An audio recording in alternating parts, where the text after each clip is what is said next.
Hello, everybody. Welcome to Late Night Football. Welcome to sort of analysis show. Again, we're doing these sort of season-ending reviews. We've done that for Real Madrid. We did it for sort of for City, Barcelona. So we're doing one now for Manchester United. And I mean, sort of the dust has settled a little bit on the FA Cup final. So it's time to breathe, time to take stock of what's happened. And what I will say though, and I, you know what, I'd done a video for the match reaction. I'd done it. I got everything ready, but I just didn't feel like putting it up. I was so upset, so sad, and I was feeling a bit ill as well. So like, I'm just gonna leave it. It didn't wasn't one of my best efforts, so I left it. So it wasn't that I didn't want to do it or that I was upset or anything. I had done it, or a bitter rather. I wasn't bitter. I could have. I had done it. It was ready, and then it just, it just wasn't the right. Didn't feel right to do it, and so I left it. But this is something that I've been thought about. Like, yeah, what's next for United? What's going to happen? And I think before we go to what's next, got to talk about what's happened and what I thought about the FA Cup final. There were two things that stood out for me. Number one, I think, was the fact that Erik Ten Hag, for me at least, I thought Ten Hag got his tactics spot on. I actually thought he'd play a 4-2-3-1. When I saw that side lineup, I thought Bruno's going to play on the left, on the right, and he's going to play 4-2-3-1. He's going to get overrun. But actually, he played as close to a 3-6-1 as Manchester United could have played to counter Manchester City's 3-6-1, and that was because Bruno kept coming inside to the right hand side. He wasn't playing as a right winger. He was almost playing as a RAM sort of thing. Like, he was always coming inside, and then Wan-Bissaka was overlapping. So they almost tried to match City's six midfielders.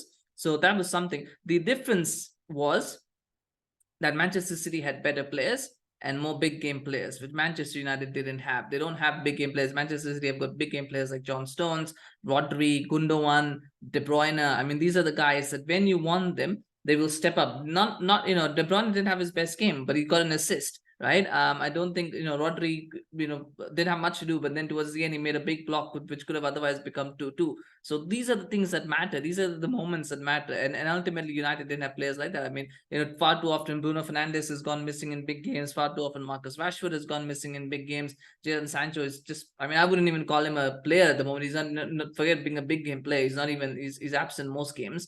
Neither, I think, Eriksen also disappeared. I think don't think Shaw was that good either. So sometimes in moments like these, and you need big game players, and I don't think Manchester United had enough of them.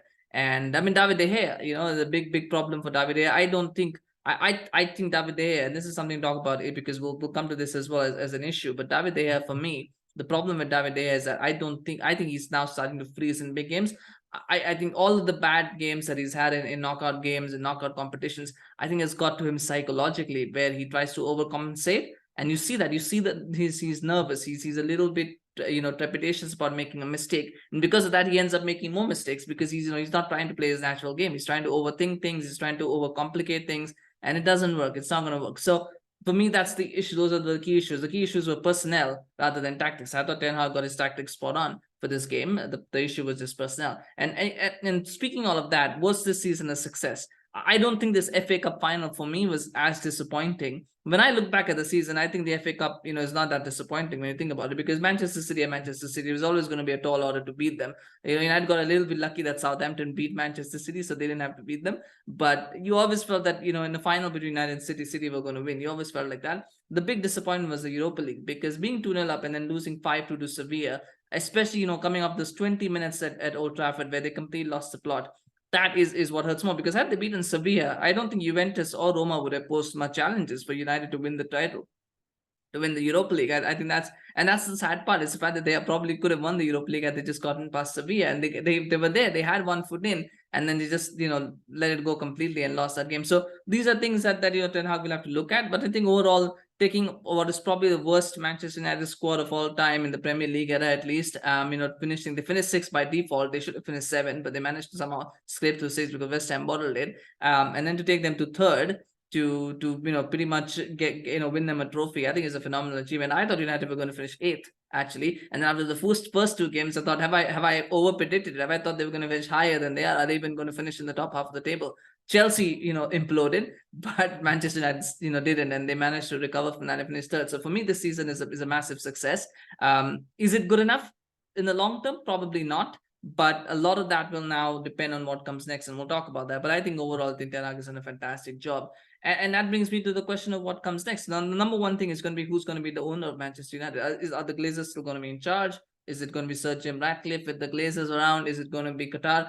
as you will notice on this channel, I'm not spoken about that at all, because I don't want to talk about it, because every day there's so many rumors, there's so many, and I knew this was going to take time. I knew at the time when it started, I said, this is not, in my mind, I was like, this is not going to end soon. So I don't want to do videos talking, oh, this is happening, oh, this is happening, oh, this is not happening. It's a roller coaster, and I don't want to go through that. So I'm like, when it happens, we'll talk about it, and whoever the owner is, we'll talk about what they need to do and what they will be like. But I think there's no point in speculating on who's going to be owner. The key question is who's going to be the owner, but I don't think we want to speculate. But who the owner is going to determine a lot of things in the summer, like what the budget is going to be, what the future outlook will be for United. Because more than what money can be spent, I think it's important for the next owners to hire right people in the right positions. I don't think that's something that the Glazers have failed. A lot of people who talk about, well, they've spent money, so they're good owners. They don't get the point that the people who they put in charge of spending that money don't know how to spend that money. And they've not built the infrastructure. The infrastructure is completely lacking. Like, why is it the scouting is so bad? Why is it that Brighton can find Enciso and Buonanotte and Caicedo, and Manchester City can get Julian Alvarez, and Barcelona have got this whole wonderful youth academy that's bringing through players. Why is it that these big clubs are bringing through these players, whereas Manchester United are not able to do that? Why are we not able to find these players? Why are we lagging behind in terms of being able to identify these players? Chelsea, by the way, have got a bunch of under 20s that probably won't even play for the first team, but they still got a bunch of talented youngsters that could very well be something in the future. But we're not able. But look at the youth academy, and there's nobody for Manchester United who's ready to make that step up aside from Garnacho. Garnacho was there. Beyond that, yeah, people talk about Menu, they'll talk about, but it doesn't mean he's going to make it. The people talk about Hannibal last year. Now he's going to probably leave at the end of the season. So there's a lot that needs to be done behind the scenes. There's not a lot that needs to be improved, and that's where the Glazers have failed. But I don't want to go into Glazers rant, but this is just something I'm saying, that if the new owners come in, depends on what direction they wish to take. Is it going to be, well, we're going to look at that as a brand, and we'll keep buying these big name players who are not really going to contribute much, but will get us, social media engagement, will get us players, merchandise sales? Or are we going to build a structure where we don't have to overpay and overspend on players, and we can actually find players that can replace other players at cheap, inexpensive costs? So that's going to be the first thing. That will also determine budgets, because if you get proper owners, if you get Qatar in, probably there'll be more money to spend. If you get Sir Jim Ratcliffe, probably it will be less money that will be the remaining to be spent. But the key point here, I think that I need to make is, for me, there's a few key areas that need to be addressed. And if those areas, the only way that I will say that I'm not going to look at the amounts that are going to be spent. So I'm going to say it right here. It doesn't matter how much United spend. They could spend 100 million pounds. They could spend 150 million pounds. They could spend 200, 300, 400, whatever. The key thing is that they've got to address the positions that need to be addressed. So there's few positions. I think they need a striker, maybe even two actually, but they need at least one striker. They need two midfielders, a box-to-box midfielder, and a replacement for a backup for Casemiro, not a replacement, a backup for Casemiro. So they need two players, two midfielders. They need one. So basically, they need a striker, a CDM, a box-to-box midfielder. They need a center back, because again, you don't want to be relying on Maguire to come in and play. So you need a center back, and then you're looking at a second striker, another one, because I don't think Martial cuts it. So they need to get rid of him, and they need to get a second striker, and then they need to get a goalkeeper. I think either a backup goalkeeper, first choice goalkeeper. They need 6 players. So they need 6 players. If they get 6 players, doesn't matter whether they spend, and of course 6 good players, not just like 6 6 nobodies signed from the championship. They need 6 good players. But you get 6 good players, whether they do that for 100 million, they do that for 150. I think it could be done for 150 to 200. If you've got good, smart negotiators, you can do it for 150 to 200 million. Actually, doesn't matter. Spend 300, 400, whatever. You got to get 6 players in. You get 6 players in, I'll say, well done. You've backed the manager. If they get 3 players or 4 players and they spend 200 million pounds to get those 3, 4 players, that is not backing the manager. That's simply blowing money, because you want to blow money and you want to show off in front of other people. So for me, that's the important thing, is getting the 6 players, these 6 players that are needed. And that brings me to the point of that brings me to the point of what the players have been targeted. For me, Mason Mount is an underwhelming signing. I think they're going to pay 60 million pounds for him. For me, I put this in a video as well. I don't think United should be going for Mason Mount 60 million pounds. 50 million pounds is too much as well. I think 30 should have been the price tag. You pay 30 and then you move on. If he doesn't come for 30, you go with Mount. Has got to move as well, because Mount apparently wants to leave Chelsea. So let him push for the move and say, I'm going to leave this club, and you can either take this money now, or I'm not going to play for you. Like, he's got to do something if he wants to, because but that's how United have got to play hardball. 30 million, maybe 40 with add-ons. You pay 40 and you include some add-ons. I can live with that. But 50 is too much. 50 is overpaying. 60 is just ridiculous. If they're going to pay 60, they've been fleeced by Chelsea. Let me just put that out. They've been fleeced. So they're going to sign Mason Mount. That's going to be requiring at least about That's going to probably, but they are probably going to overpay. I know they're going to pay 60 for him because that's how the club operates. They're going to pay 60 for him and they're going to build him up as this big signing. And we'll talk about Mason Mount when he signs. Apparently that deal is more or less done and he's going to join Manchester United. So when that deal is done, when I know what the price tag is, we'll talk about it at that point. But for now, I think Mason Mount for 60 is a bad deal. Mason Mount for 30 is a good deal. They're probably looking at the CDM is an interesting one because I've not heard any names. I mean, Lavia is available. They could sign him for 40 million, really. 45 million, they could get him, but they're not really moving in for whatever reason. Liverpool seem to be interested in him. They probably will sign him if they want him.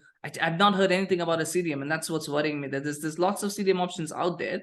If they bother to look and if they research, but there's just nothing, no news on anybody. And I think Romeo Lavia would be perfect, but I don't know what's happening there. But they need that person. There's another option for box to box as well as Gabriel Veiga. He has a 40 million euro release clause, 40 million euros by the way, not pounds. So it's probably 35 million pounds. So he's got that release clause. Yes, it's going to be tough because there are lots of clubs interested in him, but make a play for him, try for him. This is where United always flop. Is United don't like to get into these kind of negotiations for players who have other interests because they know they'll lose and they don't want to, and they want to save face. It's always about trying to save face for Manchester United. So it's surprising that they're not making a move for Gabriel Veiga. I mean, I would probably even try for Pedri. Apparently, he's out of contract. I know he'll probably get a new contract Barcelona, but just make a bid. Just try for it. Try and see if unsettle the player a little bit, see if it works. I would do that if I was like, yeah, you know what, you don't know if you're getting a new contract at Manchester at Barcelona. Try and come to Manchester United. It might not work, but make a play. Sometimes you just got to try. But anyway, but as a CDM is going to be important. The striker, I think Harry Kane, I don't think is going to happen, especially if, and I will talk about Harry Kane to Real Madrid, but I think Real Madrid is a better option for Harry Kane.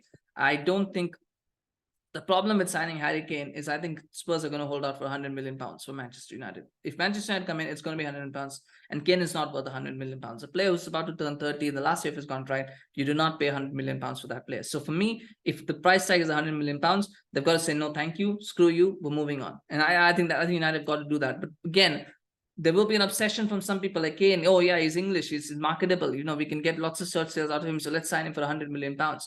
That does not work. You don't want to do that. So either you sign him for 50. I think 50 million pounds is reasonable. Maybe a little bit more with add-ons, but I think 50 million pounds is reasonable. If they don't agree, accept, move on. Try for Randall Kolo Muani. The player who's been mentioned is Rasmus Hojlund. I think he's a fantastic player. I think the price tag is about 52 million pounds, 60 million euros. I think that's fine. I think that's okay because I think again it's a bit more. But you're paying for potential. I think it's okay to pay that much for a player to pay 50 million pounds for someone who's got that potential ability to improve and get better. I think that's okay. I would probably try for 40, but again, I think for strikers, we're going to have to overpay for a striker because clubs know we're desperate for strikers. I don't think the midfield situation is that bad, but I think the striker situation is definitely desperate. So I think clubs know that and they're going to take advantage of that. So I can understand that part of it. I think 50 million for Hojlund it's just about okay. I could live with it. But they've got to be again firm. 50 million, fine. Let's get the deal done. Do it fast, do it quick. I think Hojlund is someone. Kolo Muani would be a good second striking option as either as a first or the second striker. As in that you as in not in terms of position or not in terms of or in terms of who's going to be the number one, who's going to number two. But I think in terms of priority, I think the first priority should be Hojlund, the second priority should be Kolo Muani. And the only reason that Kolo Muani is second for me is because I think he's interested in going to PSG or Bayern rather than Manchester United. So don't want to be spending too much time on that. I think first you sign Hojlund and then you look to sign him if he's available. But Kolo Muani would be a good option as well. Ramos for me is overpriced at 50 because I don't think he's that good of a striker. I think a lot of his stats are skewed and probably I think there's a lot of hype around him from the World Cup, but I think since then he hasn't really done anything. So I don't think he's worth that price. But again, an option that they could look at if the price was right. I think that could be an option as well. And then again, you're looking at other strikers. I don't know who else is out there available at the moment in terms of proven strikers. Vlahovic, maybe. I've seen a bit of him. I think he sometimes flatters to deceive. Again, I don't think he has a mentality to succeed. Maybe he's an okay player, but I don't know if he has a mentality to succeed at Manchester United. So for me, I would stay away from Vlahovic. And I'm struggling to think of who else is out there that's available in strikers. But they've got to try and look at that. And I think in terms of goalkeepers, which is in defenders, I think Min-Jae has been told that he's probably going to come to Manchester United. I hope he does. But they've got to get that deal done like really quickly. Again, just got to agree personal terms. Tell Atlanta that Napoli rather that they're going to pay this release clause when as it activates. Do it, get it done right away. just complete that deal, because this is a release clause. A lot of clubs can activate it. A lot of clubs can have contractual agreements. So get the agreement signed with Min-Jae, get that done. Would be a good signing. Min-Jae would be a good signing. The stock of Timber as well. I think Timber only should be signed if Lindelof is leaving. Otherwise, there's no point in signing Timber, because you can't play him at right back, because you already got Wan-Bissaka and Dalot, and neither of them are leaving. So there's no point in signing Timber unless you're selling Victor Lindelof, which might happen. But yes, if Lindelof is sold, then yes, Timber should be bought, and hopefully the price will kind of adjust itself. But yeah, I don't think that's a priority. I don't think a fourth centre back is a priority. The third centre back is a priority, because Varane can't play every game, and he is injury prone and he is getting old. So you bring in a player who can replace him, and again you build that competition. So then it's a competition for spots, which we need. And then the goalkeeper situation. Now this is a tricky one for me with David De Gea, because for me, I don't think David De Gea is going to leave the club at the end of the season. A lot of people are saying sell him, sell him. He's not going to get sold. It's not going to happen. His wages are insane. He's not a modern goalkeeper, so no big club is going to want him. His wages are too much for a mid-table or a lower table club. Will he even want to go there is another question. He might not want to. He might want to stay at Manchester United, for another year or two. So I don't think he's going to leave the club at the end of the, in the summer. I don't think that's going to happen, because there's giving a new contract. So I don't think that's going to happen. So I think for people who are thinking Diogo Costa or somebody like that, that's not going to happen. Diogo Costa is not going to come unless we have an unlimited budget of 300. Because once you start looking at the prices, they're talking about maybe 50 million for Hojlund, 50 million for Mount. Sadly, that's 60 million. Probably another 40 million for Min-Jae. So that's about 60, so that's about 140 million that you've looked at. And then you're probably looking at another midfielder, probably, and I'll put it conservatively another 40, so it's another 180 million. And then you probably get, do you want to get a second striker? That's probably going to be under 200, 250 million. I don't even think that, I think the budget would be between 150 to 200, or more than 200. So even a second striker seems unlikely. But even if you get a second striker and you get it to about 230 to 40, is there money to then sign a goalkeeper who's probably going to cost you 60, 70 million pounds? I don't think there's that much money. Unless Qatar are buying Manchester United, there's not that much money. They're not going to spend 300 million pounds this summer. So I don't think they're going to get a top goalkeeper. What they could look at, though, is look at a backup goalkeeper. I think someone like Bruno. Somebody mentioned, I'll give a shout out to Ayush. Ayush actually mentioned Bruno, and I thought, and at first I thought, what? It's interesting. Bruno would be an interesting signing, because I was thinking, who's a goalkeeper, who's a backup goalkeeper that you could get, who could actually, challenge De Gea, right? You don't just want a backup goalkeeper who's going to be an absolute number 2, but you want somebody who could actually be number 1. And I thought Bruno is interesting, because I don't think he's going to cost a lot. And he's a proven winner. He's won titles. He's someone who's probably would be an upgrade. Yeah, you could probably sign him. If you could get Bruno for 20, 30 million pounds, it's a deal worth doing. I think it's a deal worth doing for Bruno. He's old. He's 32. So the 32 is not that old for goalkeepers. So you probably still play for 4 or 5 years at least. And even if you can play only for 2, 3 years as a stopgap, you get him, you play him for a couple of 3 years, and then you get your number 1 later. But yeah, I think Bruno would be an interesting one. There's also another couple of goalkeepers that have been mentioned, from other clubs, like outside of the big 5 leagues. So I've not seen much of them. So I don't know. I can't talk much about that, but we'll see who they sign. They will sign a second goalkeeper.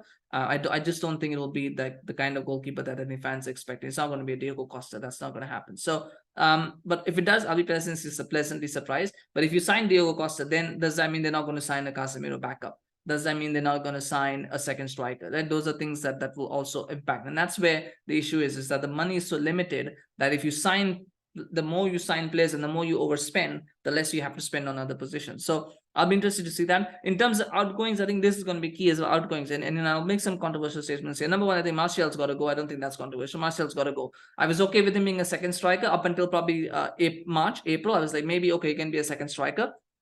But I don't think he can be a second striker, because he never fit. And you can't have a second striker who's never fit, because what's the point of having him even on the bench? He's probably going to get injured just warming up or just coming onto the field as a sub. He's just going to get injured. You can't keep him. I think he's got to be sold or loaned out. I don't think he'll be sold, because I don't think anybody wants him. But I think you've got to loan him out. You've got to tell him just go, right? Just get him out of the squad. Let him go somewhere else. Hopefully he'll earn a move. Maybe, I don't think United are going to get a transfer fee for him, even if they sell him next season. But hopefully they'll at least get like a loan deal, and maybe eventually a free transfer. Somebody will be willing to pay his wages. Or at the very least, somebody where, you get a fee that can subsidize his wages. But ultimately, I think Martial's got to go. Harry Maguire's got to go as well. And I think he knows that. I think he knows that, because he's got to play in the World Cup. Sorry, not the World Cup, the Euros, not the World Cup, the Euros, in a year's time. And I don't think Southgate's going to accept the fact that he's been a bench player for 2 years. So he's got to go. He's got to go and play somewhere. There's talk about him going to West Ham. There's talk of Declan Rice, by the way, actually from CDM. I should mention that Declan Rice is going to be 100 million pounds. I mean, imagine that £100 million of Declan Rice, and he could be part of that swap deal. I don't think Declan Rice will come to Manchester United. I think he'll probably go to Arsenal or Bayern Munich. I think it just makes sense for him to go to one of those two clubs. I don't think there's an obvious spot for him at Manchester United, but maybe he will come. But I think £100 million for Declan Rice is again just too much. If the budget is only 200 million, you're spending £100 million on Declan Rice, you're spending 50 million on Mount, you're spending 50 million on Hojlund, and then where's the money for Min-Jae, and then probably you're extending your budget to get Min-Jae, and then there's no money for anything else. So I don't think Declan Rice is happening,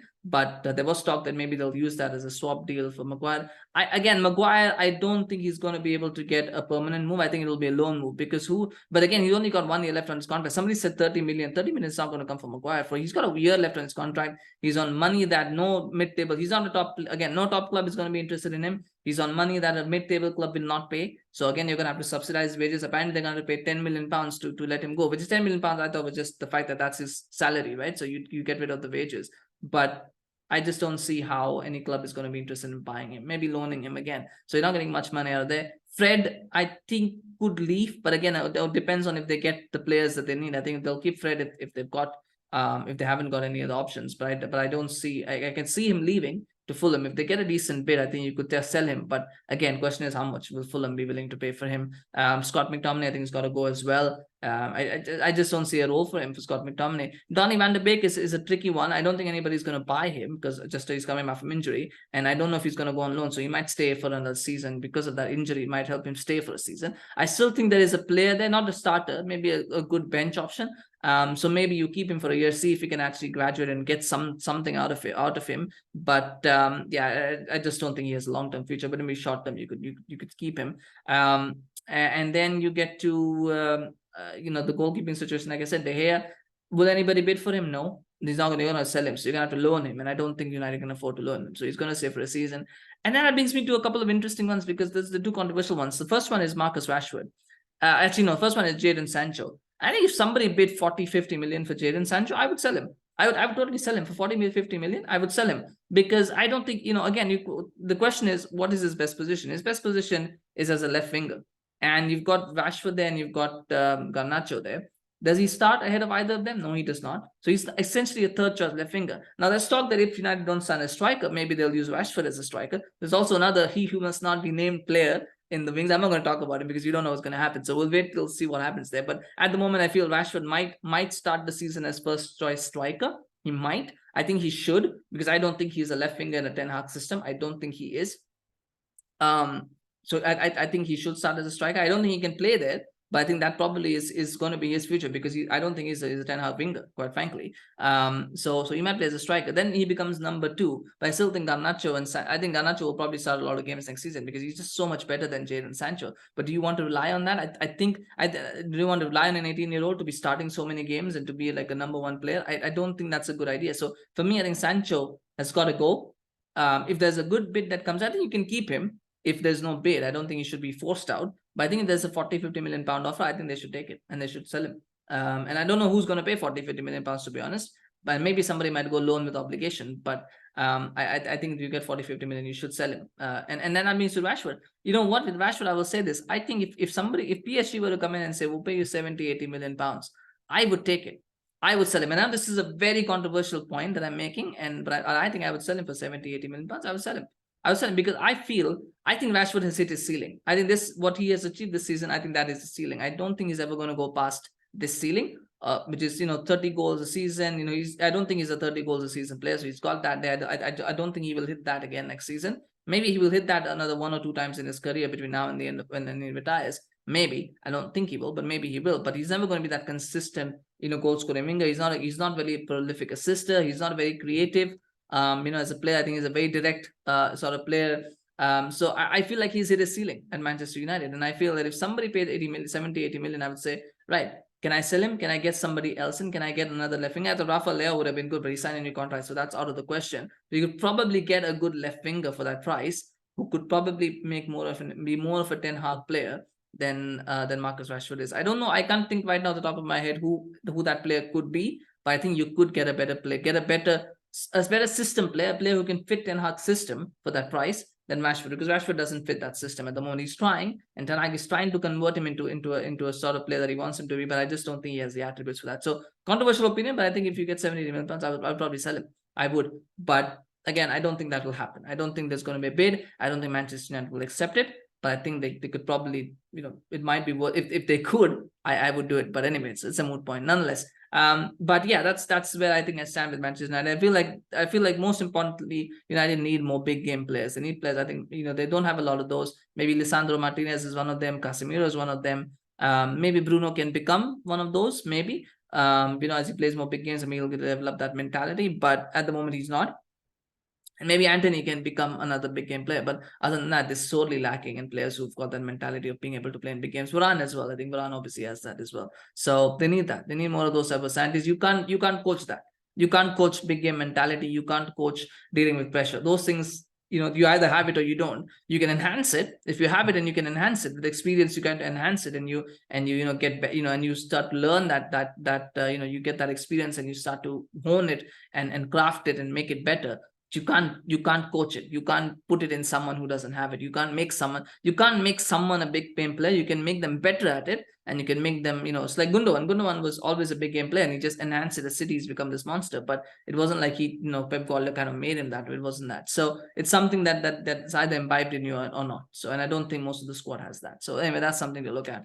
Anyway, a long rant, but that's where I see Manchester United. Successful season. By last season standards, but a lot of work still needs to be done. I think right now, depending on what I just feel that if things go the way I think they will go, I think United will be back challenging for fourth again. They're not going to be pushing for the title. They're going to be back challenging for fourth if things go the way I think they will. But hopefully I'll be proved wrong, and hopefully they'll make the signings to actually push them forward. But anyway, smash like for this video. Do share your thoughts, of course, on Manchester United season. I know it's been a while since I'm on these long videos, so I really enjoyed it. But do share your thoughts, of course. And I would love to hear from you as to what Manchester United could do differently, what their season has looked like. Always happy to hear your thoughts. Thank you so much for watching, and do subscribe to our channel on YouTube. Follow us on Facebook, Twitter, Instagram, of course, and we'll see you again soon. Bye bye.